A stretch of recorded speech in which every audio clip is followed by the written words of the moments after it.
Hey guys, tonight we meet a restless god who just wants mortals to chill, but ends up creating an entire art form instead. Picture this. Mount Olympus, stars freckled across the sky like careless glitter, and there's Dionysus. Yes, the wine guy shuffling around in his grape leaf slippers, arms flailing, muttering something about nobody understanding real entertainment anymore. He hasn't slept in 3 centuries. You can practically hear his eyelid twitch.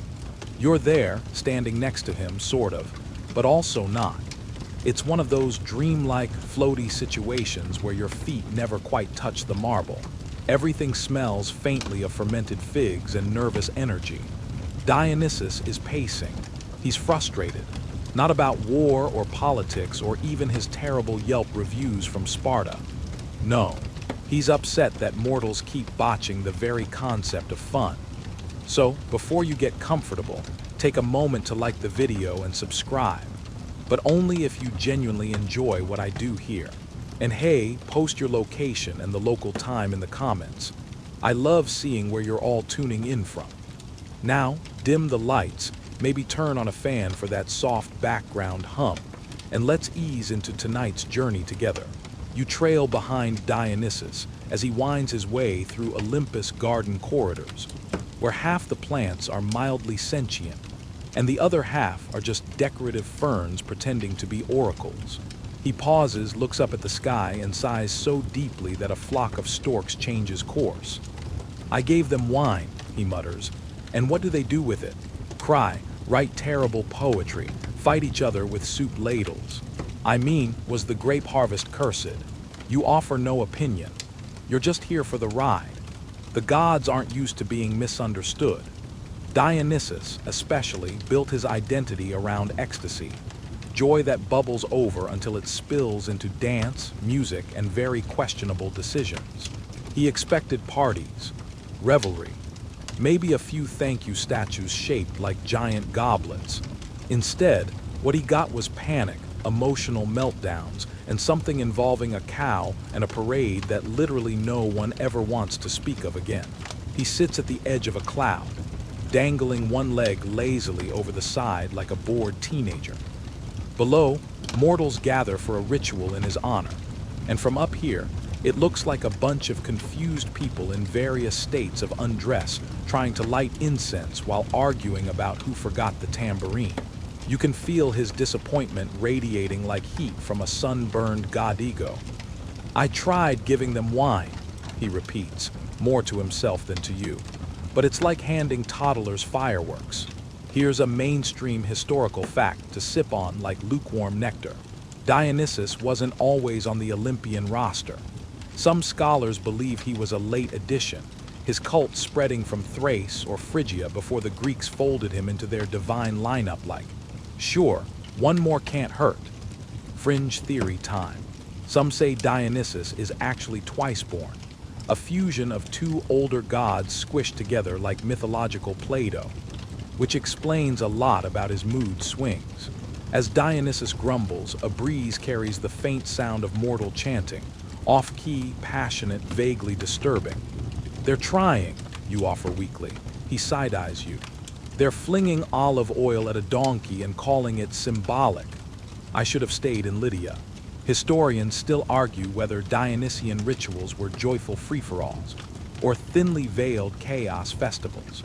Some say they were cathartic, freeing the soul through dance and song. Others point out the blood, the screaming, and the whole, "We chased a guy with ivy and he turned into a tree" part. Perspective matters. Back in the garden, Dionysus decides he's done. He needs a new plan, something structured, something that lets mortals enjoy themselves without accidentally forming new cults or flooding entire villages. Something with, dare he think it, seating arrangements. You walk with him down a winding path of starlight and moss, through a vine-covered gate that leads to his private sanctum. Inside, velvet drapes, perfumed smoke, and at least 6 musical instruments no one alive knows how to play anymore. He collapses onto a chaise lounge shaped like a lounging panther and begins sketching wild ideas into the air with a finger that glows faintly gold. Maybe it's not them. he murmurs. Maybe it's how I'm presenting it. Mortals need structure, guidance, they need a script.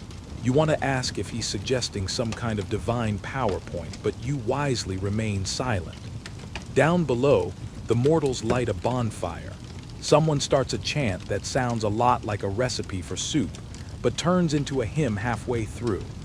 A child throws a pinecone into the flames and screams, "Behold!" Dionysus doesn't even flinch. The idea simmers in his mind, and now you're really seeing it happen. A sort of organized event with performers and audiences, where emotion can spill safely onto a stage instead of all over a neighbor's goat. "I'll call it a play," he whispers. "Or something, maybe a scene or a tragedy. No, that's too negative. Comedy, that one could go either way." He's workshopping out loud now, and it's weirdly adorable.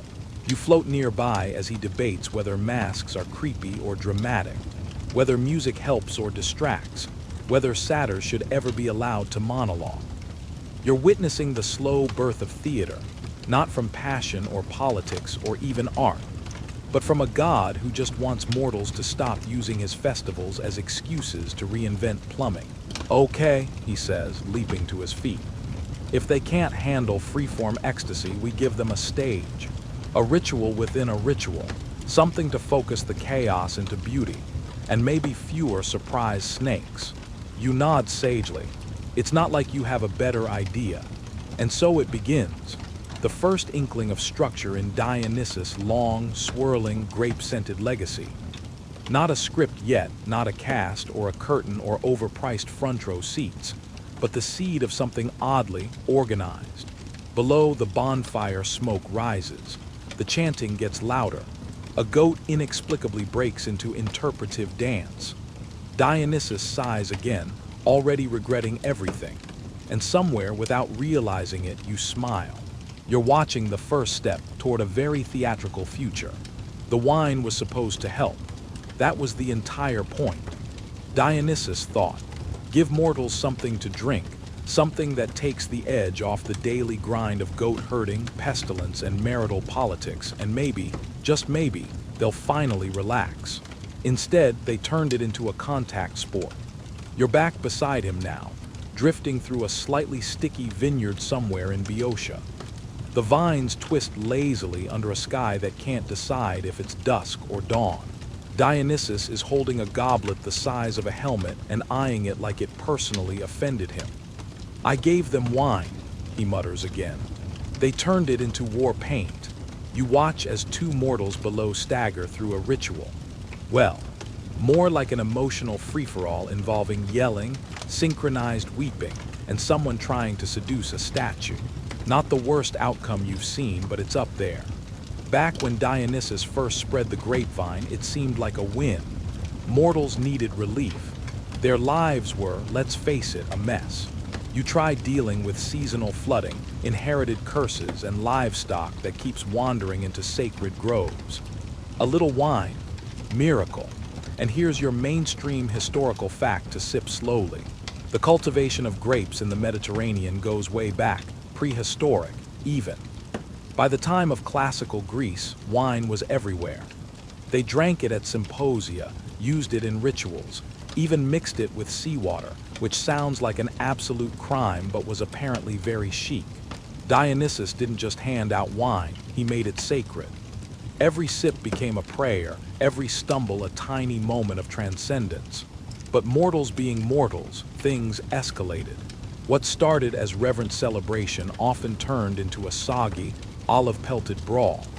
Take the infamous wine fountain fiasco. Legend says a particularly enthusiastic village in Arcadia built an actual fountain that spouted wine during Dionysian festivities. It worked for about 3 hours before everyone forgot their lines, swapped togas mid-dance, and set fire to a fig tree in what was later described as a symbolic offering, though no one remembers to what. Fringe tidbit. Some scholars believe wine was originally used to commune with the divine, essentially early chemical spirituality. There's even debate over whether ancient wine was stronger than today's, or if it was all about the additives. myrrh, pine resin, or whatever local flower was trending that year. Too much freedom, Dionysus says, watching a woman try to teach a sheep the steps to a ceremonial dance. They get one sip, and suddenly everyone's a philosopher, poet, ceremonial chicken handler. You shrug, it's not your vineyard. To fix things, Dionysus experimented. He diluted the wine. He introduced more steps to the ritual, chants, dances, choreographed torch-spinning routines that definitely weren't safe indoors. But no matter how many boundaries he added, mortals always found a way to trip over them. Sometimes literally, often dramatically. This is when you begin to notice the divine eye twitch. I thought wine would open their souls, he grumbles. It just opened their mouths. The problem wasn't the drink, it was the aftermath. Wine unlocked something in humans, memories, emotions, weirdly specific family grudges. The truth poured out, unfiltered and very, very public. Suddenly, every temple was a therapy circle, and Dionysus didn't remember authorizing half the sermons being shouted across the countryside. Historians still argue whether Dionysian wine rituals were truly religious, or just an ancient excuse to skip chores. Some inscriptions suggest deep, symbolic meaning. Others look suspiciously like very old party invitations written by someone already tipsy. You wander deeper into the vineyard. It hums with sleepy magic, vines curling and uncurling like lazy cats, grapes so ripe they practically sigh.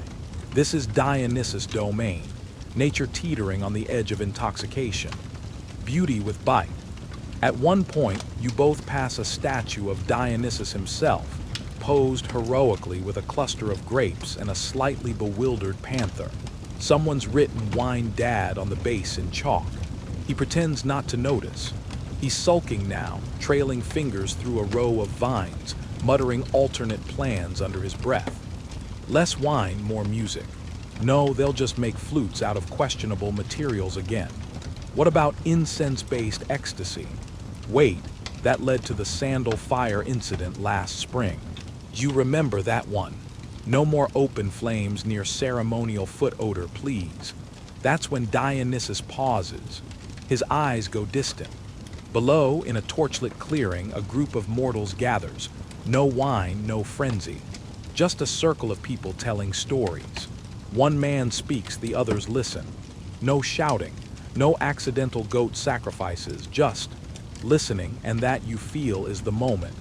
They don't need to be drunk, Dionysus says softly. They need to feel seen. The realization hits you like the first cold breeze after a hot summer day. Maybe wine was never the point. Maybe the real intoxication is in the moment shared, the eyes fixed on a tale, the quiet hush of collective anticipation. That feeling when one person opens their mouth and the whole world leans in to hear what happens next. Dionysus steps toward the clearing. He watches silently as the storyteller spins a tale of love and loss, and something about a particularly noble fish. The audience is spellbound. No wine, no masks, just story. Maybe that's what he needs to harness, not the drink, but the connection it almost offered. The place beyond tipsiness, beyond laughter, where mortals slip out of themselves and into someone else's truth. You both linger there, the air thick with potential. Somewhere in the dark, a fig drops from its branch with a soft plop. A bat flutters past, late for whatever it is bats do during Dionysian rituals. Then, from the shadows, a new idea starts to form. If wine opened the door and story walked through it, what would happen if Dionysus built a whole space around that doorway? A place where people could step out of their lives and into another's safely, deliberately. No accidents, no fountains. A place with structure. The vines behind you shift as though eavesdropping. Dionysus straightens. I need a stage, he says. You smile because now you know what comes next. So what do you do when you're a wine god realizing wine might not be the solution? If you're Dionysus, you try something mortals fear even more than hangovers. You show up in person. You're tagging along again, drifting beside him as he descends from his vine-wrapped balcony in Olympus to wander the mortal world. And not just any part of it. He's chosen a little village clinging to the side of a mountain, where people grow more olives than they have words for awkward silence. It smells like thyme, sunburn, and burnt barley cakes. Dionysus steps into a town square where the cobblestones are uneven, and the goats are suspiciously muscular. At first, no one notices him. He's dressed down for the occasion, with only one ivy crown and no glowing aura. But as the wind shifts and the air gets a little louder, people look up. A flute falls silent. Someone drops a bowl. A dog whines and immediately pretends it wasn't scared. And then the villagers do what mortals do best when faced with divine ambiguity. They try to throw a party about it. You're not entirely sure what kind of festival this is supposed to be. No one seems to agree. Half of them are singing, the other half are offering cheese. There's interpretive dance happening near the well, and a man just slapped a fish for reasons no one explains. Dionysus squints like he's trying to read the fine print on a mystical contract. "This is a celebration," he asks a woman covered in ash and wildflowers. "It's in your honor," she replies proudly, eyes twitching with the pressure of hosting a literal god. Dionysus smiles, the kind of smile you'd expect from a drama teacher watching someone recite the wrong monologue while on fire. Mainstream historical interlude. In many regions of ancient Greece, local festivals evolved around Dionysian worship, rural celebrations called Dionysia. There were processions, sacrifices, and lots of wine. Sometimes they were small village affairs. Sometimes they sprawled into weeks-long citywide orgies of sound, symbolism, and fermented optimism. But here's the problem. Humans are weirdly high maintenance. They want to honor gods, sure, but everyone has a different idea of what that means. You watch as one group begins chanting a sacred hymn, only to be interrupted by a rival group performing a more upbeat, slightly saucy number involving tambourines and questionable choreography. Dionysus watches this unfolding chaos and pinches the bridge of his nose. "They're turning worship into debate theater," he mutters. "Over me." The goat sacrifice goes about as well as you'd expect. The goat gets loose. The priest gets concussed. The altar gets set on fire because someone used too much oil. People cheer anyway, convinced it's all deeply symbolic. Quirky tidbit. In some rural Dionysian rites, they didn't just sacrifice animals. They offered phallic-shaped bread loaves and sang songs full of agricultural innuendo. It was a harvest ritual after all. Rebirth, fertility, soil, and subtlety, optional. You trail Dionysus as he visits other towns. The pattern repeats. In one village, they worship him by hosting a loud, barefoot wrestling competition. In another, they use wine to paint murals on the town walls. Artistic, yes, but one of them definitely just drew a stick figure Zeus with a duck body. You even pass a mountain hamlet where the locals celebrate his divinity by performing a 3-hour interpretive sneeze. It's not that mortals don't care, they care too much. But with that care comes chaos. No coordination, no direction, just a blur of gestures toward divinity with no agreed-upon script. It's like watching 1,000 people try to build a sandcastle with only one bucket and wildly different blueprints. Dionysus sits down one night under an olive tree, surrounded by half-eaten bread, abandoned flutes, and someone's discarded ceremonial wig. "They want to express joy," he says, but it leaks out like a cracked amphora. He's not angry, he's tired, because even gods want to be understood. That's when you spot something curious. A group of children, maybe 10 or 12, have gathered in the moonlight. They're acting out one of the stories they heard earlier in the day, some garbled myth about a nymph who turned into a lemon tree and cursed her ex. They've given each other roles. One's using a stick as a staff. Another has a leafy crown. There's dialogue, there's laughter, and most shocking, there's structure. Dionysus notices too. He leans forward. They're organizing it. And indeed, they are. The little troupe has decided who's narrating, who's playing the monster, and who's doing background music with a rock and a wooden spoon. It's all make-believe, but it works. Even children understand story, he whispers. They just need a space for it, a shape. Historians still argue whether early Greek theater evolved directly from rural Dionysian rites, or developed separately, before being absorbed into the religious festivals. But moments like this, small scenes performed under moonlight, roles taken and stories reshaped, feel like the missing link between worship and stagecraft. Dionysus stands, dusts off his robes, and says something that sounds suspiciously like, "Fine. If they won't get organized on their own, I'll give them a reason. You're not sure what that means, but you suspect it involves logistics." Later that night, as the village snores and the moon lounges lazily above the hills, Dionysus paces in circles. You can feel the idea tightening, solidifying. A ritual that doesn't just spill emotion but channels it.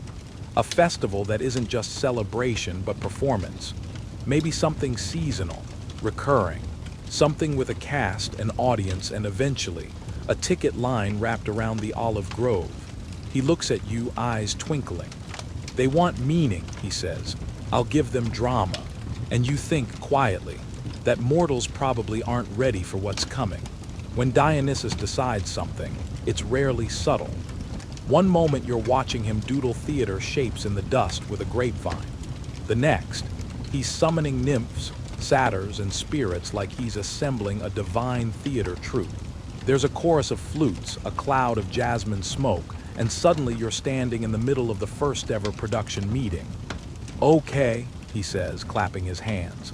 "We need a space, a shape, a ritual that sticks." You're standing in a sunlit glade where the air smells like pine and ambition. Satyrs are trying to build a stage out of driftwood. It's not going well. One of them is licking a plank for luck. Another is using his panpipes as a measuring tool. You make a mental note. No structural elements made of reeds. Dionysus watches it all with a grin. "We're not just making a ritual. We're making a spectacle." Mainstream fact incoming. This is where things start resembling early forms of Greek theater. The dithyramb, a choral hymn sung and danced in honor of Dionysus, was already a thing in places like Athens by the 7th century BCE.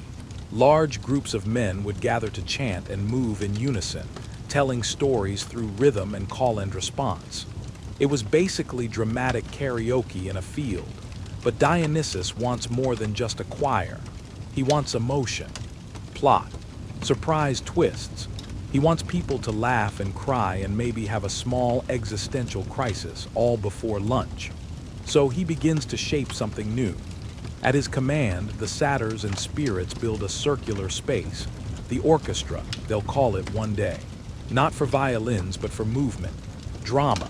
Mortals will gather around the edge, sit on stones, and look down into a world made of masks and myth. Why a circle, you ask? Because everyone should feel inside it, Dionysus replies. Even if they're just watching. The rules of the space form slowly, like mist on a warm morning. One actor steps forward, the others fall back. A solo voice against a choral wave. There's tension, balance. The first story told like this is simple, something about a mortal who offends a god and learns a very squishy lesson. But the effect is electric. Even the dryads stop whispering. Here comes your fringe tidbit. The first recorded playwright in Greek history was Thespis. Yep, the original drama kid. According to later legends, he was the one who first stepped out from the chorus and spoke as an individual character. Thespian comes from him. Whether he was real, half myth, or just really good at self-promotion, scholars still argue. But Dionysus, he'd probably claim the credit with a wink. Masks are next. The idea hits him while watching a satyr try to impersonate Hera using only a shrill falsetto and a fistful of feathers. Dionysus sighs, plucks a fig leaf, and molds it magically into the first mask. It's exaggerated, oversized, impossible to miss even from the worst seat. When the satyr puts it on, something changes. His voice deepens, his movements shift. He's no longer himself. He's been possessed by story, Dionysus murmurs. Perfect. Masks solve many problems. They make the roles clear. They amplify emotions. And most importantly, they let the same actors play gods, mortals, and monsters without needing divine casting agents. There's still chaos, of course. The first few rehearsals are dramatic in all the wrong ways. A chorus of satyrs gets into a shouting match over choreography. One actor refuses to die unless it's in slow motion. Another keeps breaking character because his goat leg costume itches. But Dionysus doesn't mind. He loves the mess. It means people are invested. Let them fight, he chuckles. That's just pre-show drama. Historians still argue whether the earliest theaters were divine gifts, civic constructions, or glorified festival tents. What's more likely? They were many things at once. Sacred ground, communal gathering point, emotional detonator. The structure grew out of need, not convenience. Over time, Dionysus introduces more elements. Costumes with padded bellies for comedies, cloaks that shimmer like divine fire for tragedies. A wooden crane to fly gods onto the stage. Cheating, one satyr calls it. Theater magic, Dionysus replies. And then there's the audience. At first, it's just a few curious villagers, then a dozen, then 100, packed shoulder to shoulder on carved stone benches, craning their necks. They laugh, they gasp, someone faints. Someone else steals a fig during intermission and insists it was part of the act. That night, as stars pop into the sky like polite applause, Dionysus stands in the center of the now hallowed circle. The scent of oil lamps and warm bread lingers in the air. You can feel it. This isn't just a performance, it's a portal. This, he says, spreading his arms, is what I was trying to give them. A way to step out of themselves and into someone else. He still loves wine, of course, but now he sees it differently. Wine can loosen the soul, but theater, that can reshape it. You walk beside him through the crowd. People are arguing about the plot, quoting lines, reenacting deaths with more flair than strictly necessary. There's joy, connection, maybe even a little clarity. And Dionysus, ever the god of paradox, is already plotting what's next. A stage, he muses, a festival, and maybe a system to keep it all from imploding. You raise an eyebrow. Like what? Tickets, he says and laughs. You're in Athens now, and you can tell right away, this isn't some sleepy goat village with interpretive fish slapping. This is the Athens. White stone buildings rising like chess pieces, philosophers arguing with birds, and at least 3 people trying to sell you olives with suspiciously wide smiles. The city buzzes, and not just because it's the 5th century BCE and democracy is finding its legs. It's also peak Dionysia season. Yes, that Dionysia. The city Dionysia, the grand spring festival that will one day be cited in every board school book and every frantic actor's monologue prep. Right now, though, it's still growing into itself, and Dionysus, naturally, has arrived to oversee things personally. But instead of fanfare and heavenly trumpets, he materializes by the fish market. Someone screams. A fish goes flying. He grins. You follow as he makes his way up toward the theatron, the stone-carved audience bowl nestled into the slope of the Acropolis. It's still early morning, but the crowds are already gathering. Merchants, farmers, sailors, and scholars with sunburnt noses, all jostling for position like it's Black Friday at a toga store. And there, tucked at the bottom of the slope, is the sacred orchestra, the round space where actors will soon stomp, sob, and occasionally get hit with fake thunder. Look at them, Dionysus murmurs, hungry for meaning, or drama, or maybe just better acoustics. Here's your mainstream historical fact. The Great Dionysia, or City Dionysia, was one of the most important religious and cultural festivals in classical Athens. It lasted several days and included processions, sacrifices, and a full-blown theater competition. Playwrights like Aeschylus, Sophocles, and Euripides made their names here, performing tragedies and comedies before thousands of citizens, all in honor of Dionysus. But this success didn't come overnight. Dionysus remembers the awkward early years. One time, a goat wandered on stage and upstaged the lead actor. Another time, the chorus forgot their lines and improvised something so filthy that the priest in the front row fainted. Eventually, though, it got better and bigger. Quirky tidbit. Before the performances began, a giant wooden phallus was carried through the city in a processional parade. It was symbolic, yes, but also very hard to miss. The Athenians had no chill when it came to sacred fertility metaphors. Dionysus lingers at the entrance. This is where he gets his next idea, one that will cause more fights than any wine spill. Too many people, he says, watching the crowd surge forward. Not enough space, and they're pushing each other like it's a grape harvest. You watch as a merchant tries to bribe a guard for a better seat. A philosopher screams that sitting by the sundial gives him insight. A child is definitely climbing the statue of Hermes just for the view, and suddenly it clicks. They need structure, Dionysus says. Rules, access, tickets. You blink, like paper stubs. He laughs. No, that comes later. First, we start with marble tokens. Historians still argue whether these early theater tokens, symbola, were true tickets or just seat markers tied to citizenship. What's clear is this.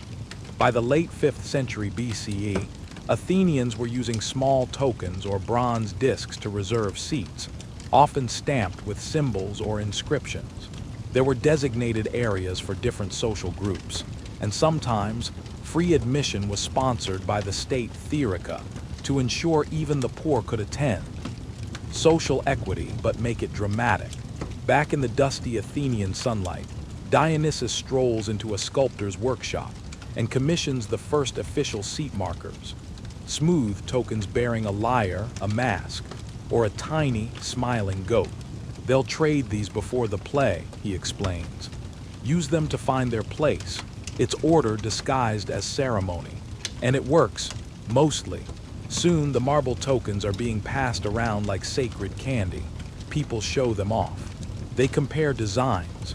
Someone counterfeits one with a potato and glue, and Dionysus has to ban edible tickets.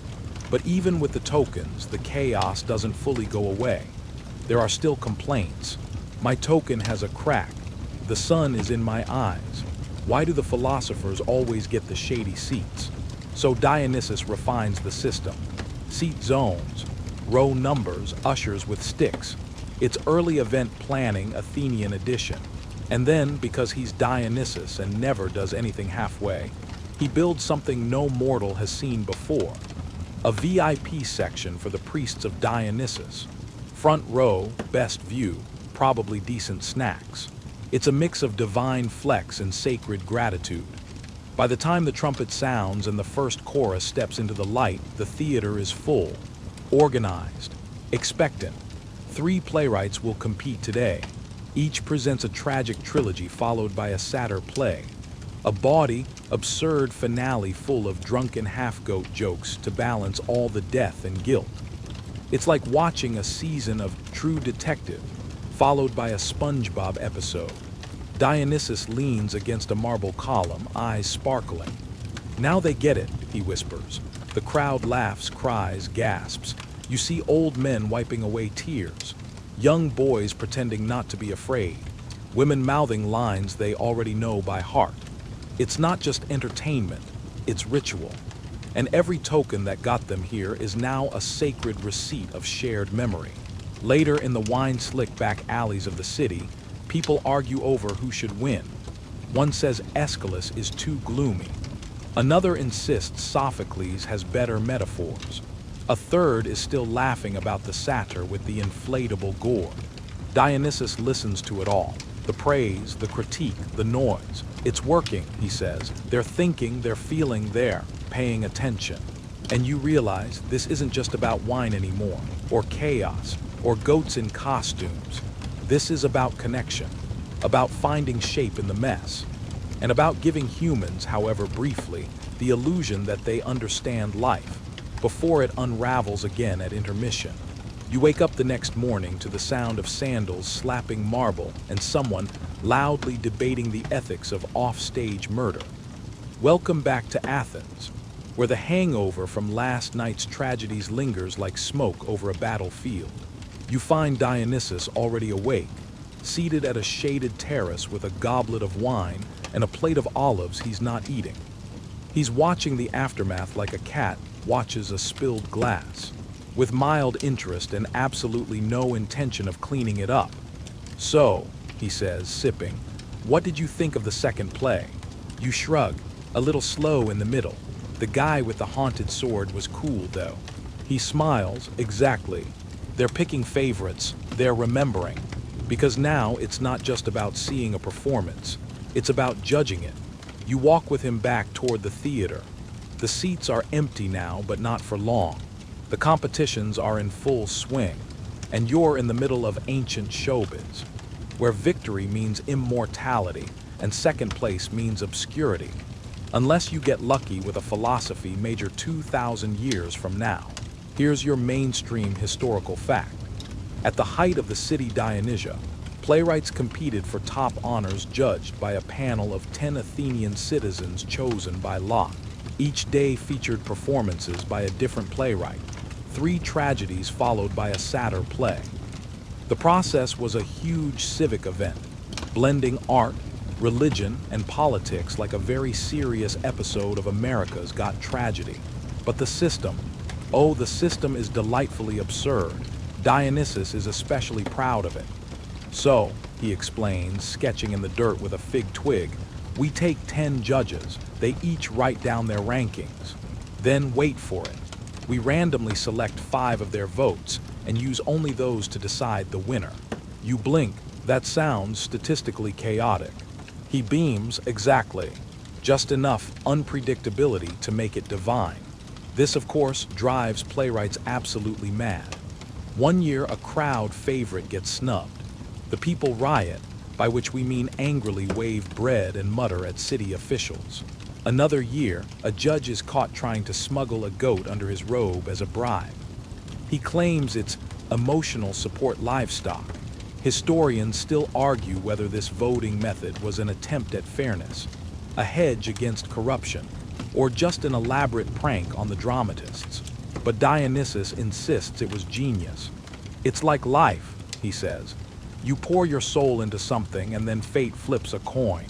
You sit with him on the marble steps as today's crowd shuffles in, fanning themselves with palm fronds, figs, and the occasional piece of damp pottery. There's a buzz. Someone heard that Euripides is unveiling a new play. Another swears it's a rewrite of an older one, but like sadder. Then the performers take the stage, and silence sweeps through the rows like a spell. Today's tragedy begins with a prince who refuses a prophecy. You feel the air tight. There's music, wailing, the distant cry of a flute. A woman veiled in black speaks a line so perfectly delivered that a man in the 4th row literally bursts into tears and drops his lunch. By the time the satyr play begins, featuring a very drunk centaur doing a backflip, you're emotionally whiplashed and physically impressed. That, Dionysus says, is pacing. Backstage, or whatever counts as backstage in this open-air miracle, the actors are collapsed in sweat-soaked heaps. One is icing his ankle with a fig. Another is begging the chorus not to accidentally stab him again tomorrow. You ask Dionysus if he has a favorite. "I love them all," he says, "but especially the ones that almost fail. They're closest to the truth." And this is where things get interesting. You see, the theater isn't just a playground for divine drama. It's also a mirror, and the Athenians are starting to realize just how revealing that mirror can be. Quirky tidbit. Some politicians were so spooked by the power of theater that they tried to use it for PR. They'd fund performances, corja, to gain public favor, or ensure their sons were cast in chorus roles to show off their civic virtue. Nothing says vote for me like nailing a death monologue in a golden tunic. But here's the kicker. Dionysus isn't doing this for applause. Not really. He leans over and whispers, "This is how they practice dying." You pause, unsure you heard correctly. They rehearse fear, they face chaos. They see the worst and know it isn't just them. And then they go home and sleep better. That one hits different. You look around. The theater isn't a party anymore, it's a pressure valve. A soft space to hold hard truths. In a city teetering between greatness and disaster, this is their training ground for being human. Besides, Dionysus adds, it's more fun than war. Later, as the final votes are tallied, you stand beside the god of theater, mischief, and divine messiness. He's already halfway through writing next year's surprise twist. And when the winner is announced, some fresh-faced playwright who looks like he still lives with his parents, the crowd goes wild. They toss petals, chant his name, and immediately start dissecting whether he deserved it. You smile. It doesn't really matter who won. The point is, they felt something. They were together. They remembered what it's like to be mortal and to survive it. For now, you wake up wedged awkwardly between a bronze statue of Athena and someone's abandoned cloak that smells faintly of roasted chickpeas. Dionysus, of course, is already up and eating grapes like he invented breakfast, which, come to think of it, he might have. Today, though, the energy feels different. Less festival, more edge. You trail Dionysus through the winding streets of Athens, the morning light bouncing off temples and laundry lines alike. Everywhere, people are talking. Not about the latest tragedy or which actor fainted in Act 2, but something stickier, heavier. Politics. Apparently, one of the plays yesterday hit a little too close to home.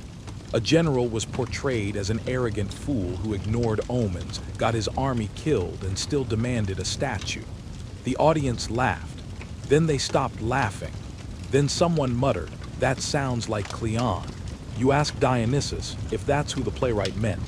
He grins like a goat that knows secrets. Maybe, maybe not, maybe the shoe fits. Here's your mainstream historical fact. Greek drama, especially in the 5th century BCE, often tackled controversial social and political issues. Comedies by Aristophanes famously mocked real public figures, including Socrates, Euripides, and prominent politicians. Tragedies, though more symbolic, often echoed contemporary anxieties. War, leadership, justice. In a way, theater was ancient Athens' most dangerous soapbox. Today, you're tagging along with Dionysus as he visits one of his favorite dramatists, a grumpy, ink-stained guy named Euripides, who lives in a cave, talks to himself, and has very strong opinions about shoes. Euripides is mid-rant when you arrive. Something about the stupidity of heroes and the emotional range of boiled turnips. Perfect, Dionysus says. Tell me everything. Euripides does. You sit there, cross-legged in the shadows, while the playwright rails against blind patriotism, empty rituals, and the myth that noble suffering is somehow more dignified than actual therapy.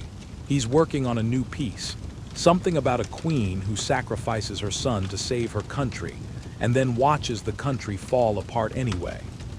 It's about futility, he says, throwing a papyrus scroll dramatically into a corner. Quirky tidbit. Euripides was accused of being a recluse, a cynic, and too modern even by Athenian standards. His plays often gave voice to women, foreigners, and servants, people normally silenced in polite conversation. He was also rumored to have kept a pet dog that he let vote on early drafts by wagging once for yes, twice for burn this. Dionysus nods along as Euripides paces. They need to hear this, the god says. They need to squirm, and squirm they do.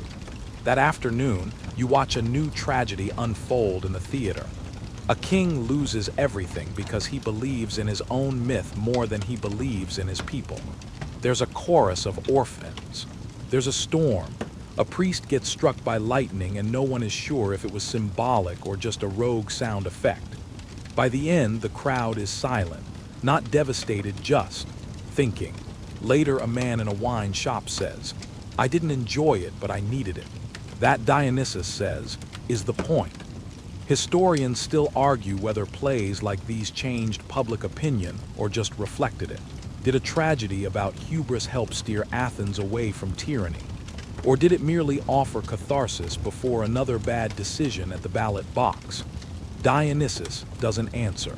He just watches as a politician storms out of a tavern, red-faced, and shouting something about slanderous metaphors. You see, this is the tricky thing about inviting a god of madness and truth into your civic calendar. He doesn't stay in his lane. He weaves theater into the cracks of democracy. He turns myths into mirrors. He forces cities to look at themselves when they'd rather gaze at the stars.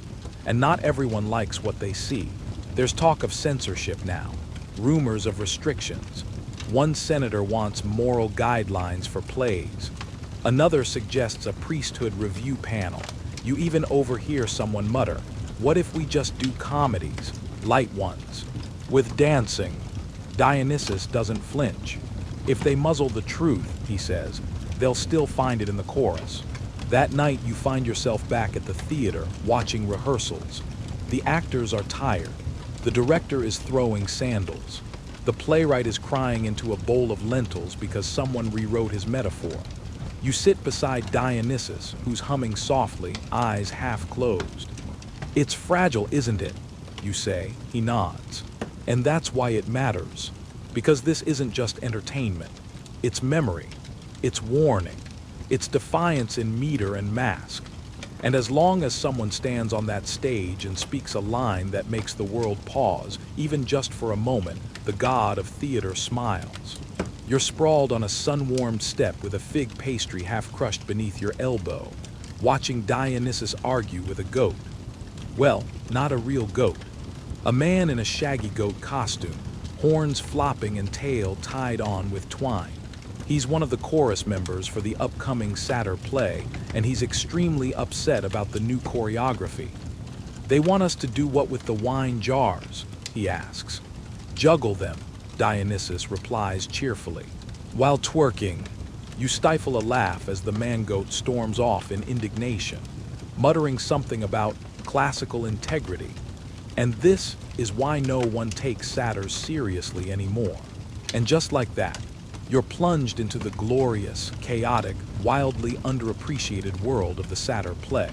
You see, every day of the great Dionysia ends not with tragedy, but with a rude, raucous, highly inappropriate comedy starring mythological drunkards in various states of disgrace. The audience needs a palate cleanser after all that doom and gloom. And nothing says emotional reset like a play full of half-goat men chasing nymphs, making wine jokes, and breaking the fourth wall just to insult someone in the front row. Mainstream historical fact. The satyr play was the traditional fourth act in a full day of tragic performances. While only a few have survived, like Euripides' Cyclops, they were once a staple of the festival. They blended mythological settings with bawdy humor, physical comedy, and sometimes surprisingly clever social critique. Think of them as bonus content, Dionysus tells you, perched cross-legged in the orchestra, eating honeyed nuts and watching a rehearsal. But with more pelvic thrusting, the satyr chorus is back on stage now, prancing around a giant papier-mâché wine cask while singing about how no one respects them. A man in the corner, possibly the playwright, is laughing so hard he can't breathe. Quirky tidbit. Some satyr plays were so wild that audience members reportedly passed out from laughing, or from sheer disbelief. One lost play supposedly featured a satyr trying to seduce a tree, only to be outwitted by a group of talking birds. Historians still debate whether that was meant to be symbolic, or if the playwright was just really drunk. You lean closer to Dionysus. "Why include these?" you ask. "Aren't they kind of silly?" He smirks. "Exactly, silly is sacred. Because after 3 hours of poetic despair, cosmic injustice, and heroes impaling themselves with decorative spears, laughter isn't a luxury, it's medicine. It's the divine reset button. And if someone happens to slip on a banana peel while reciting Homer, all the better. But there's more going on beneath the goat legs and wine jokes. Watch closely, Dionysus whispers. On stage, a satyr is pretending to be Odysseus. He's swaggering, bragging, puffing out his chest, until a real or convincingly fake monster shows up and he immediately shrieks and runs behind a rock. The audience roars with laughter, but you catch something else in the moment. A subtle jab at heroism, a wink at the absurdity of myth. The satyr isn't just funny, he's honest. He says the things no tragic hero dares admit. I'm scared, this is dumb, I really need to pee. And people love it. Historians still argue whether satyr plays were subversive critiques or just ancient frat parties with better costumes. But either way, they played a crucial role in the rhythm of the Dionysia, releasing tension, mocking authority, and reminding everyone that even gods fall on their faces sometimes. Later backstage, one of the satyr actors offers you a sip of wine from his goat horn mug. It tastes like someone fermented regret. We don't get the glory, he says, but we get the last laugh. That night, you find yourself walking the quiet streets of Athens under a sky still humming from applause. In a courtyard, two kids are reenacting the satyr play, badly and with too much yelling. An old man chuckles from a doorway. Somewhere, a chorus member is still trying to get wine out of his fur. Dionysus watches it all with the tired, contented eyes of someone who's built a house from chaos and knows the roof might collapse at any moment. But it'll be hilarious when it does. They'll remember the laughter, he says softly, and you believe him.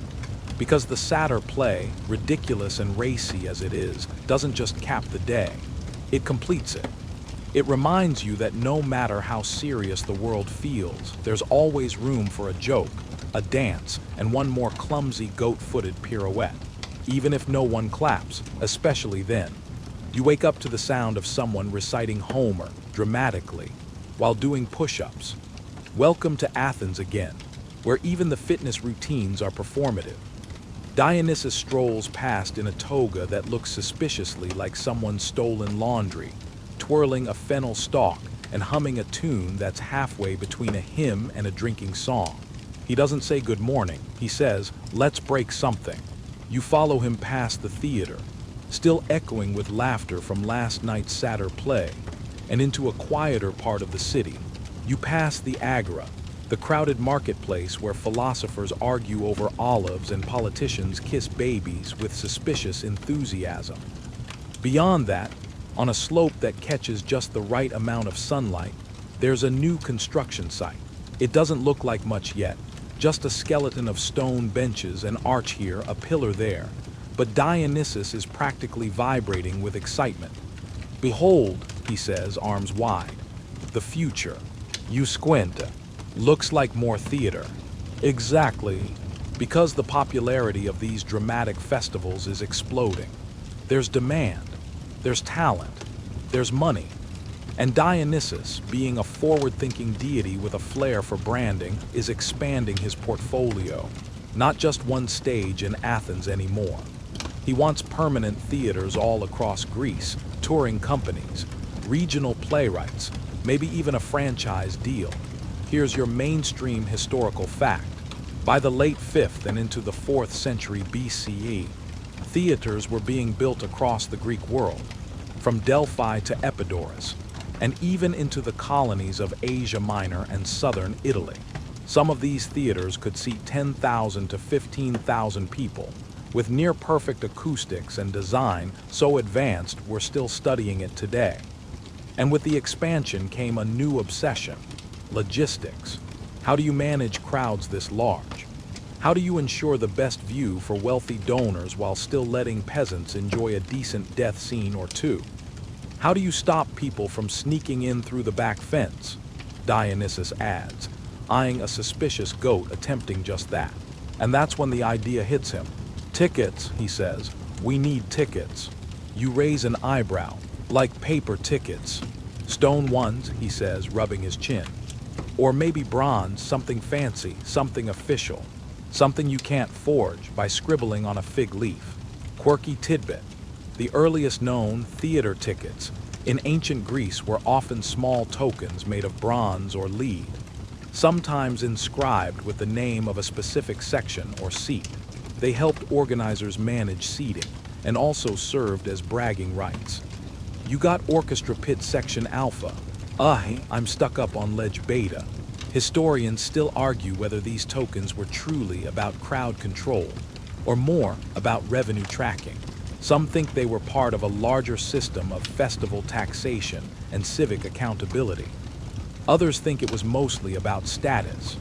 You weren't really part of Athenian culture unless you had a ticket stub covered in grape juice and chorus glitter. But Dionysus doesn't care much about bureaucracy. He cares about experience. This is about the ritual, he insists.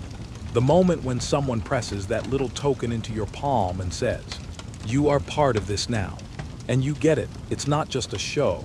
It's a sacred act. Even the act of entering matters. The ticket is your key to the shared dream, the communal gasp, the whispered, "Oh no, not again," when Orestes starts sharpening a knife. Still, ticketing brings problems. Scalpers, counterfeits. That one guy who insists he knows the playwright and tries to bluff his way past the guards. You watch Dionysus try to pitch a queue system to the ticket vendors, only for them to burst out laughing and say, "This is Athens. We don't queue. We philosophize about fairness and then shove." That night at another performance, one you get into with a very official-looking tile stamped Sigma Kappa Eta Nu Eta Alpha. You take a seat high up in the stone rows, looking down over a sea of flickering torches and shifting silhouettes. The play begins. A single actor walks on stage and opens with a line so powerful it silences 10,000 people at once. And you think, this is what Dionysus means, that collective pause, that breath held across generations.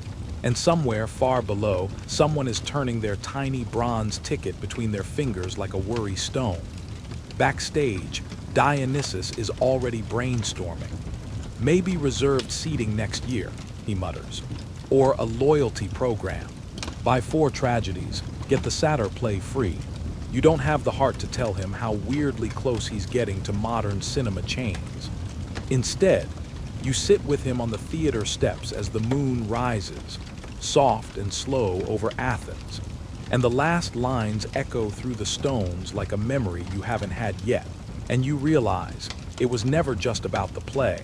It was about being invited into something bigger than yourself, something timeless, even if your seat smells vaguely of goat.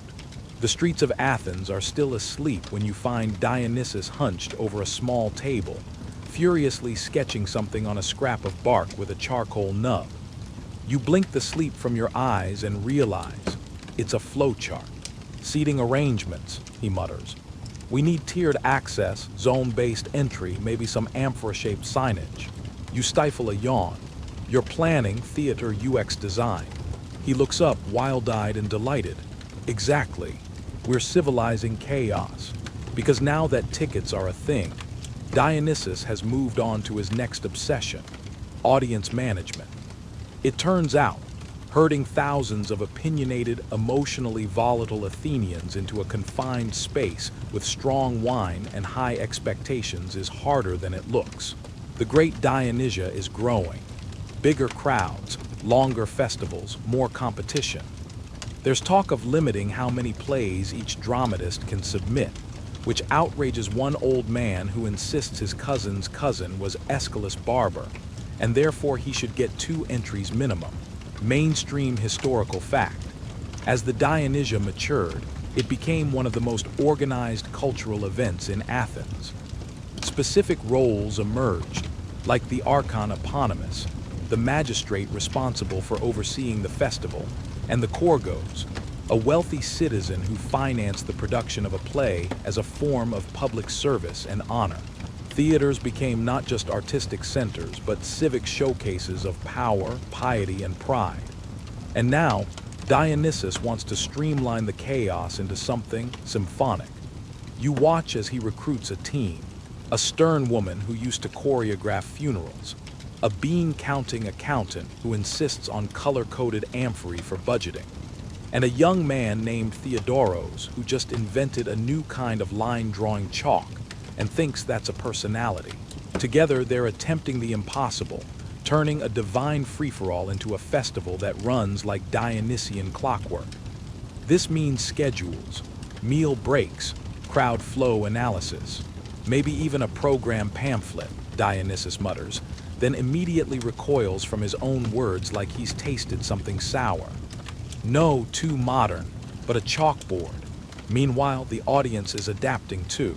You see families with picnic baskets and woven fans jostling for spots in the shade. You see teenagers dramatically reciting lines in hopes of being scouted, and philosophers arguing about whether tragedy purifies the soul or just teaches people how to fake crying. One man has brought a parasol shaped like a trireme. It pokes someone in the eye and starts a minor duel. Quirky tidbit. There's evidence that vendors would set up around theaters selling food, wreaths, and even cushions. Wealthier patrons might bring slaves to hold spots or provide shade. One source suggests that someone once brought a trained parrot who recited entire monologues, poorly, but with confidence. And through it all, Dionysus is watching. Not just the performances, but the people watching them. Their habits, their responses, who laughs too early, who cries quietly, who claps between acts, you're not supposed to do that, who whispers, this one's going to win, 5 minutes in. Historians still argue whether audience behavior had a measurable impact on play judging. Some say the panel of official judges remained stoic and impartial. Others claim bribery, booze, and sheer peer pressure swayed outcomes. One poor judge allegedly changed his vote after being pelted with olives. Dionysus doesn't confirm or deny. Emotion is the real currency here, he says, and no one's neutral.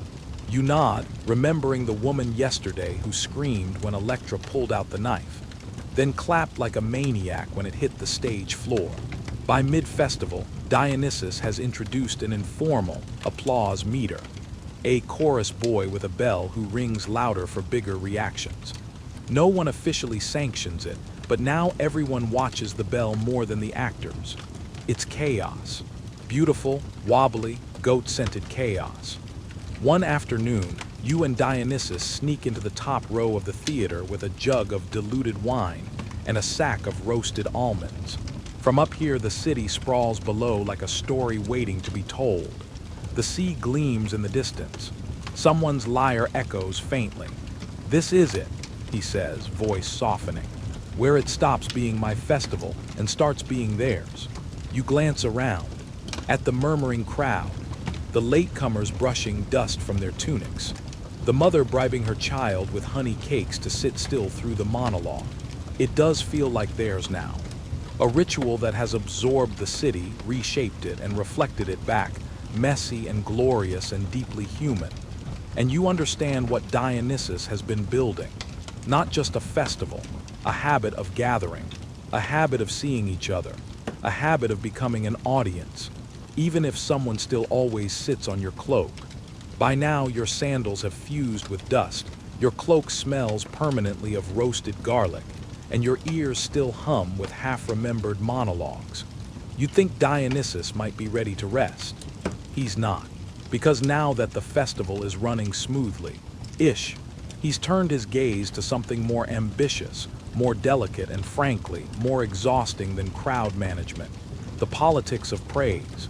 See, it's not enough to watch the plays. The city must also judge them. And with great applause comes great responsibility and scandal. Which play wins? Which gets second place? Which poor playwright is going to be forced to eat his own script scroll in shame? Mainstream historical fact.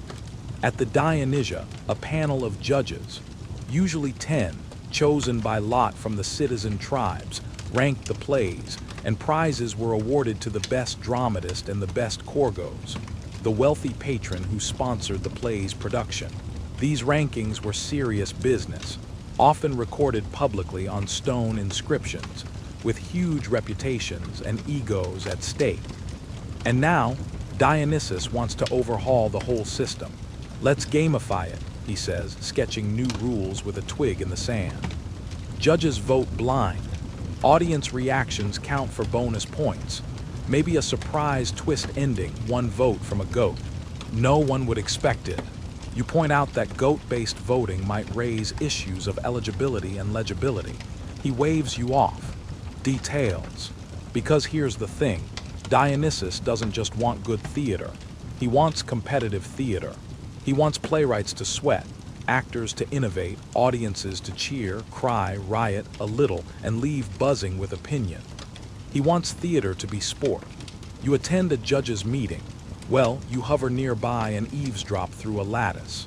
10 men in various states of sunburn and wine fatigue argue over metrics. Emotional impact, political relevance, rhyming consistency. One judge insists he only votes for plays with ghosts. Quirky tidbit. There's a record of one particularly controversial vote in which a tragic poet, having just lost to a comedic rival, stormed out of the theater muttering, "If only I'd added more fart jokes." Later, he returned with a new play in which Tiresias becomes a surprisingly nimble tap dancer. It bombed, but the effort was noted. And then come the accusations, whispers of bias. One judge's cousin is in the chorus. Another's wine merchant allegedly bribed someone with a suspiciously full amphora. Historians still argue whether the prize results truly reflected merit or were influenced by politics, personal rivalries, and good old-fashioned Athenian drama. There are even theories that losing playwrights sometimes self-sabotaged next year's rivals by inserting awkward inside jokes into their plays. You wonder if Dionysus regrets creating this beast, but he doesn't. Chaos is honest, he says. Let them fight, let them cheer. The noise means it matters. You glance around at the aftermath of a particularly contested vote. One group chants a playwright's name. Another hurls olive pits in protest. A third insists that last year's winner was robbed and starts an impromptu poetry slam about injustice. And amid it all, the god of wine and madness beams like a child on their birthday. Because for him, this isn't about control, it's about involvement. Everyone has a stake, everyone's a critic, everyone's got an opinion, usually loud and usually expressed while waving a honey-smeared handkerchief. The next morning, you find Dionysus painting little laurel crowns on pebbles. Souvenirs, he explains. Winning is nice. Remembering you were here is better. And you get it, because theater, under his watchful eye, isn't a one-time show. It's a conversation across time, full of laughter and loopholes and deeply unnecessary dance routines. And even if the wrong play wins, you were there. You saw the mask slip. You heard the chorus sing. You laughed at the tragedy and wept at the joke. You argued in the street and then shared olives with your rival. You belonged. And isn't that the real prize? Even if your favorite play only got third place and a pity fig. You're roused this morning not by fanfare or flute music, but by the sound of someone trying, very unsuccessfully, to rehearse a dying scream. It's half wail, half hiccup, and entirely too close to your sleeping mat. You poke your head outside to find Dionysus watching a lanky actor flail across a small rehearsal stage, face twisted in tragic agony, knees knocking like a goat in tap shoes. "No, no," Dionysus mutters. "That's not heartbreak, that's indigestion." Because now he's obsessed with performance perfection. Not the words, not the venue, not even the scorecards, but the way a body moves, the way a voice cracks, the pause just before the chorus enters like thunder with sandals. Theater, he says, is 90% breath and sweat. The rest is sandals. Today's your backstage pass. Mainstream historical fact. Ancient Greek theater relied heavily on physicality.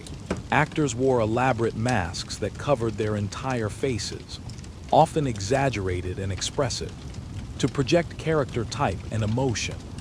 Because of this, actors used grand gestures, choreographed movements, and vocal projection techniques that had to reach the very back row of a 10,000-seat amphitheater without microphones or megaphones. So Dionysus is coaching now. He grabs a bunch of exhausted chorus boys and launches a workshop called Breathing for Tragedy and Slightly Larger Tragedy.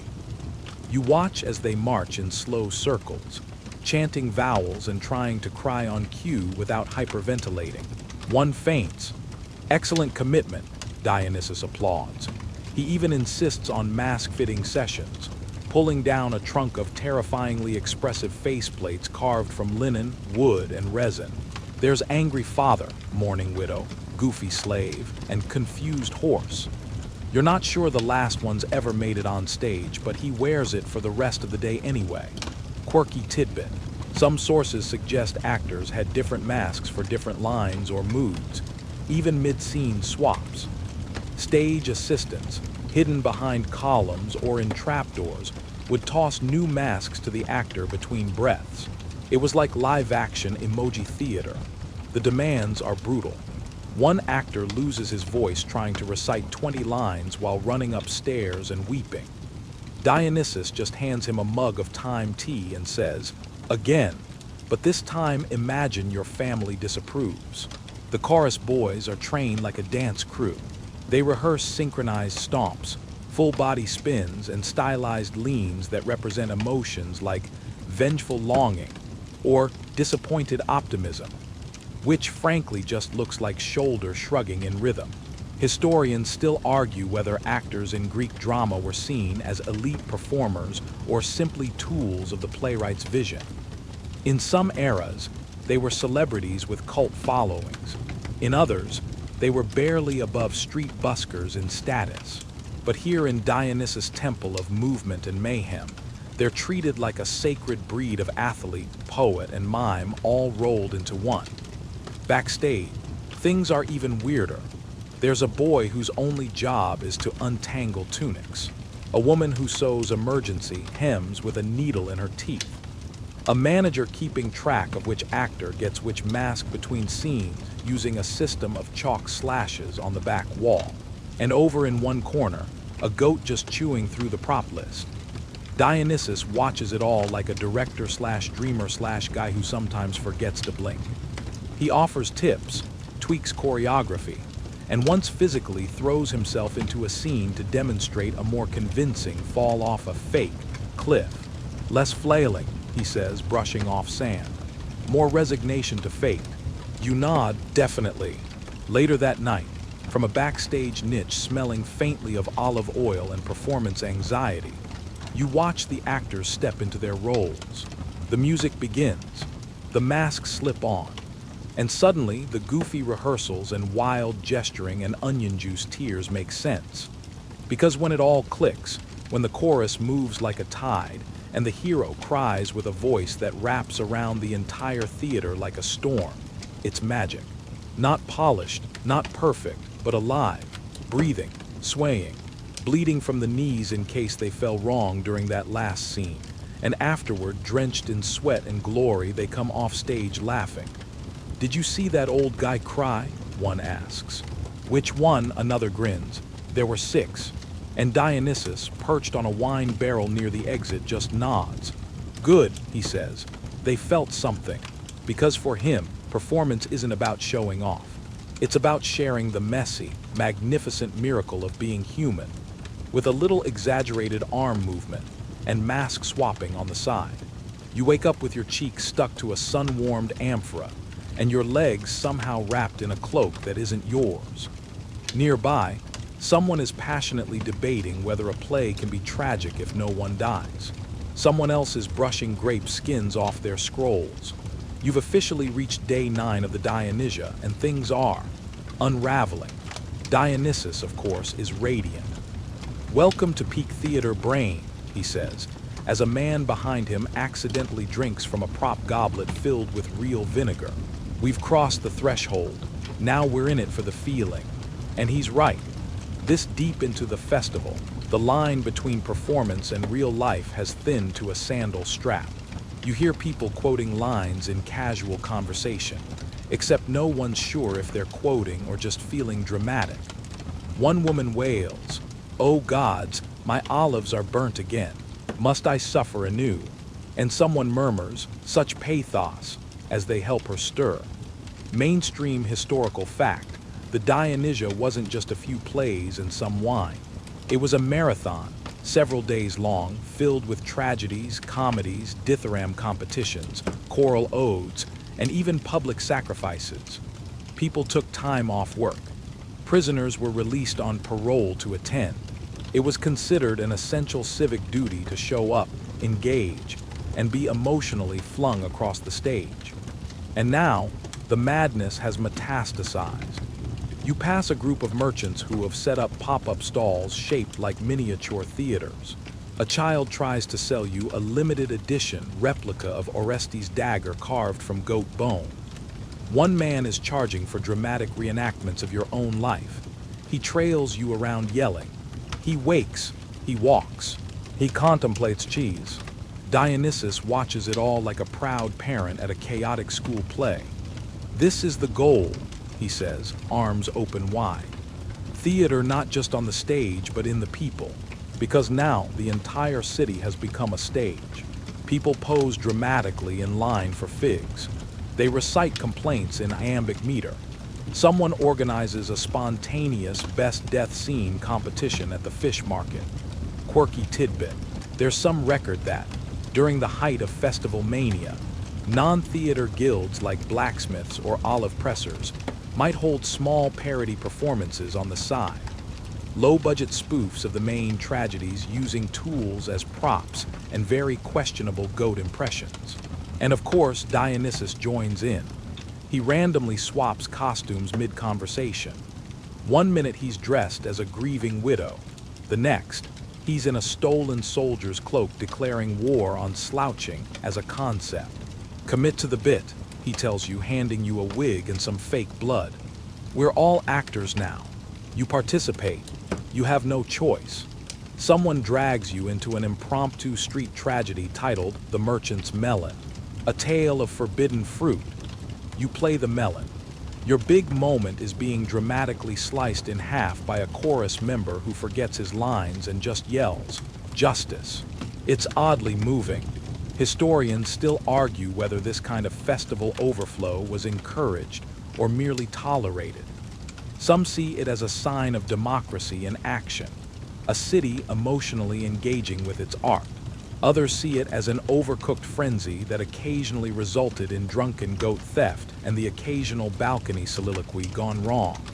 Dionysus, he shrugs. What's art without a little leakage? That night, the final comedy is performed. It's raucous, absurd, full of satyrs in tutus and one uncomfortably lifelike potato god. People howl with laughter. The actors throw stuffed birds into the crowd. One man laughs so hard he hiccups himself unconscious. And as the sun sets, a hush falls. Everyone, for one brief, honey-glazed moment, is quiet. Even the child who's been quoting every line from the Bacchae in falsetto. Dionysus speaks not loudly, not with divine thunder, but like someone whispering the final line of a good story. Tragedy and comedy, he says. Two faces, same mask. You sit with that, the sobbing, the giggling, the awkward prop sword, the perfect accidental silence. And you realize that somewhere along the way, this wasn't just about Dionysus inventing theater tickets, or applause rules, or masks shaped like confused horses. It was about inviting a city, messy, loud, brilliant, to become one big cast of characters, to feel together, to laugh through tears, to argue about meaning and olives and ghosts, to be human, all of it.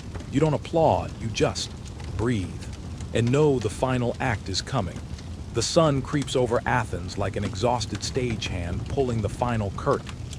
The city, still scented with spilled wine and burned sandal leather, feels slower today. Like it, too, needs a nap and maybe a lukewarm fig. You roll over on your makeshift mat and realize with a jolt that Dionysus is nowhere in sight. That's unusual. Until now, he's been everywhere. On balconies shouting about iambic pentameter, in alleyways coaching chorus boys, at the front row of every play cackling before the punchlines even land. But today, he's just gone. You wander through the now empty theater of Dionysus, your footsteps echoing against the worn stone. The stage is littered with props. A broken mask, a discarded crown, a sandal that probably wasn't meant to bend that way. The audience seats are empty now, but you can still feel their ghosts. The collective breath held during a soliloquy, the laughter that rolled like a wave during a pratfall. And then finally you spot him. Dionysus, barefoot, sitting quietly on the edge of the stage, swinging his feet like a bored teenager. He looks tired in a way that gods aren't supposed to look. Not mortal tired, but soul tired. The kind that only comes after you've wrung every last emotion from 1,000 beating hearts. Was it enough? He asks, not looking at you. Mainstream historical fact. Ancient Athenians believed that catharsis, emotional release, was essential to the health of the polis. Aristotle later described it as the purging of pity and fear through watching tragedy. This wasn't just entertainment. It was medicine, for the soul, for the city. It was too much, you say, sitting beside him. Which is why it worked. He smiles, good. Behind you, someone is sweeping up rose petals from a mock battle scene. A pair of goats nibble on a discarded comedy mask. One of them gets it stuck on its horn and doesn't seem to mind. Quirky tidbit. There's a story, almost certainly apocryphal, that after one festival, the masks were stored improperly, and a group of children used them to stage their own play. It involved a talking turnip and a very ambitious scene involving 3 chickens and a stolen vase. According to local gossip, it was the most honest performance of the entire season. You help Dionysus pack up the last of his things. A wine-stained script, a feather from someone's costume, a pouch of voting pebbles that he forgot to count. He doesn't seem bothered. Winning, he mutters, isn't always the point. Historians still argue whether the final day of the Dionysia was solemn or celebratory. Some accounts suggest a kind of gentle closing ritual, where citizens gave thanks to the god and walked quietly home. Others hint at wild last-night revels, actors and audience melting into one giant, boisterous, toga-clad after-party. Knowing Dionysus, the truth is probably both, because contradiction is his favorite costume. You ask if he'll stay in Athens now that the theater's taken root. He raises an eyebrow. Stay? Oh no. Too many curtain calls, not enough mystery. And then he tells you what you've been dreading. He's leaving. Not forever, but for now. The wine god is a wanderer, always in search of the next city foolish enough to try building a stage out of dust and dreams. But before he goes, he hands you something. It's a scroll. Unrolled, it reads, "Admit one, standing room only, valid until the world stops turning." You blink, a ticket. He nods, theaters everywhere now. You just have to know how to watch. Then with a wink and a slightly off-key hum, he vanishes into the early morning fog. You sit there for a while, alone on the stage. You listen, not for applause, but for echoes. The laugh of a child who didn't get the joke but loved the masks. The sharp inhale before an actor's final line. The heavy silence of 10,000 people witnessing truth in a toga. And suddenly, you realize you're not alone. Not really. Theater doesn't end. Not with a final bow. Not with Dionysus walking off stage. Because he didn't just invent tickets. He invented permission. To feel. To weep. To be ridiculous in public. To wear a mask and somehow show your truest self underneath it. You smile. Then you fold the ticket carefully into your tunic, stand up, and step into the quiet street. A street that still smells faintly of tragedy and goat. The wind feels different today. Not colder, not louder, just softer. Like it's humming a lullaby through the marble columns of Athens, past the shuttered food stalls and the crumpled flyers from the last performance of Melon of Vengeance. The parody returns. You wander the streets slowly now, not in a hurry. The city has exhaled. You can feel it. Less about celebration, more about reflection. The actors are gone, the masks packed away, the wine amphory rinsed out and drying on sun-baked balconies. But something remains. You turn a corner and see a boy rehearsing a line to no one, just whispering it into the breeze. His hand lifts at the right moment, not for applause, but because it feels right. Across the street, two women laugh over a story you suspect might be mostly made up. Something about a chicken, a god, and a very persuasive monologue. You sit down by a dry fountain where pigeons now hold their own kind of drama. And that's when it hits you. This whole ridiculous journey, tragedies and goats and sweaty masks and Dionysus being just barely too dramatic to function. It wasn't about building a stage at all. It was about turning the world into one mainstream historical fact. After the height of Athenian theater, Greek drama became a template for Roman plays, Renaissance revivals, and modern Western storytelling. The concepts of plot arcs, character flaws, catharsis, and ensemble chorus have been absorbed into literature, television, and even social media narratives. Dionysus may have wandered off, but his influence stayed tethered to humanity's desire to make sense of itself through spectacle. You catch yourself watching life differently now. The baker who slams her dough like she's in a tragedy. The old man who limps with such perfect comedic timing that you're certain he's doing it on purpose. Even your own shadow feels a little more theatrical today. Quirky tidbit. Some ancient amphitheaters were intentionally built with acoustic sweet spots, places where a whisper from the stage could travel all the way up to the nosebleed seats. Today, if you visit certain ruins, you can still stand in those places and test them out. People whisper jokes into the past, and the stones seem to giggle. You look at your hands. The scroll Dionysus gave you, your ticket, is gone. Maybe it dissolved, or maybe it was never there. But the theater, still going. You remember his voice. Theaters everywhere now, you just have to know how to watch. Historians still argue whether Dionysus was real or myth. A metaphor for indulgence, a personified cultural force, a wine-drenched fever dream given too many temple donations. But none of that really matters. What matters is this. You can stand in a silent square and feel a monologue coming. You can look at a crumbling wall and see a stage.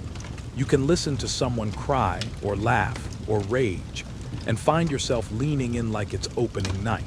You somehow have become the audience and the actor. And your cue, it's always now. So you stretch, crack your back, smile at a pigeon like it might be an understudy, and begin to walk, not hurried, not aimless, just ready to notice, ready to feel, ready to be the only person in the theater who still thinks that maybe, just maybe, that talking melon from the parody was making a good point. And somewhere not too far off, you swear you hear applause, just a little, just enough. The sky has turned the color of soft ashes. You're lying down now, not on a mat, not on marble, just wherever your imagination settles. Your body's a little heavier in the best way. You're breathing slower, quieter, gentler. Let the air around you stretch wider and your thoughts narrower. It's okay if some images still linger. The flicker of torchlight behind a chorus, the smell of wine-soaked dust, the way Dionysus grinned when nobody was looking. Let them pass like cloud shadows over your resting mind. No lines to memorize, no mask to wear, just this softness, this stillness, this earned quiet. Imagine the last candle being snuffed backstage, the curtain drawn, not for goodbye but for rest. The world, like a play, knows when to pause. And this moment, this is yours. Feel the hush between thoughts, that space of nothing which is also everything. Because even the gods rest, even the audience sighs. And you've clapped enough, you've laughed enough. You felt all the feelings on the bill tonight. So breathe in, hold, and let go. Let dreams come slow and shapeless. Let the story melt behind your eyelids like gold. And if Dionysus shows up in your sleep, offer him a fig. He'll know what it means.